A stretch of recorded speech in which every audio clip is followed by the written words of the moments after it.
Na-miss mo na rin bang kumain ng tuna? Lalo na yung flakes in oil lang siya. Aba, tara na, pasarapin natin ang iyong tuna. Dahil sa ganitong klase ng recipe mga chuki, talaga namang sulit at hindi ka mabibitin. Dahil nga, dadami ang isang lata mong tuna. Tingnan mo naman yung aking luto. Oh. Tara, luto na tayo. Magpakulo muna tayo ng carrots at patatas mga chuki.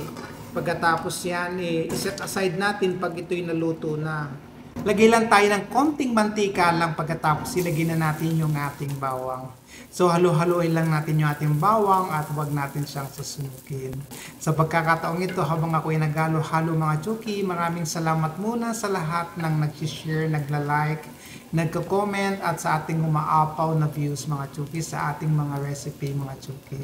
Once more, maraming salamat mga chuki. Pagluto na yung ating bawang, ilalagay na natin yung ating 3 lata ng tuna.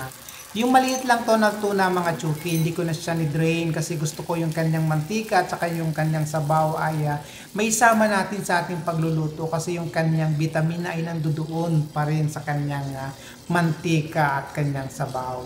So haluin muna natin siya mga chuki ng bahagya pagkatapos ating ilalagay yung ating mga ibang ingredients pa mga chuki katulad ng black pepper. Yes, maglalagay lang tayo ng konting black pepper, asin lang mga chuki dahil may timpla na rin yung ating tuna.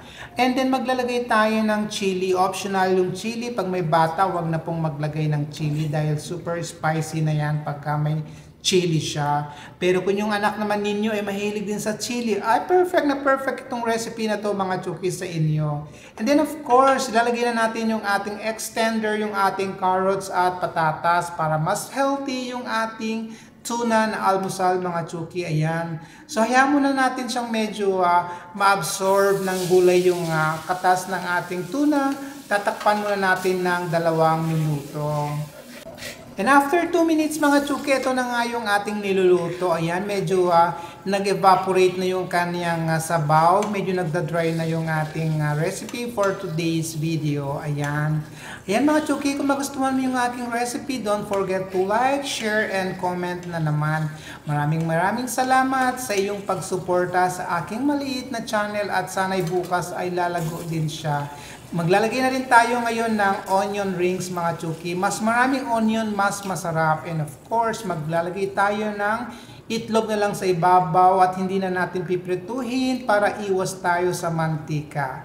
And then takpan muna natin hanggang sa medyo maluto yung ating itlog. Ayan mga chuki, pagkatapos ng ilang minuto, bantayan lang ninyo, huwag nyo nang iwanan. Pag naluto na yung itlog, maglalagay tayo ng spring onion para talagang mas healthy pa yung ating recipe for today's video. At sa punktong ito mga chuki, ay ready na. Sana naka-ready na rin yung ating kanin. Kung meron kayong fried rice, mas masarap. Pero kung meron naman kayong plain rice lang, okay na yun mga chuki. Ayan, takpan na natin. And there you go mga chuki, ito na yung ating, oh my God, ang sarap ng ating recipe for today's video. Tingnan mo naman, oh ayan, buong buo pa yung kanyang egg yolk mga chuki, ayan.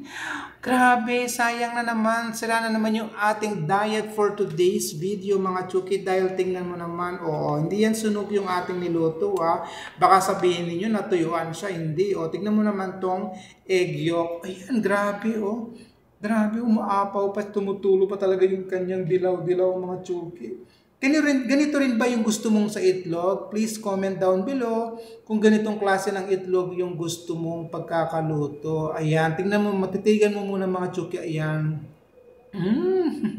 Tulo yung laway ko habang nagvo-voice record ako. Grabe, ang sarap. Tikman naman natin ngayon yung kanyang sibuyas with tuna sa ibabaw at saka may chili. Ayan. Grabe, oh. Kung gusto mong magluto ka na rin mamaya at gayahin mo yung aking video mga chuki. Thank you.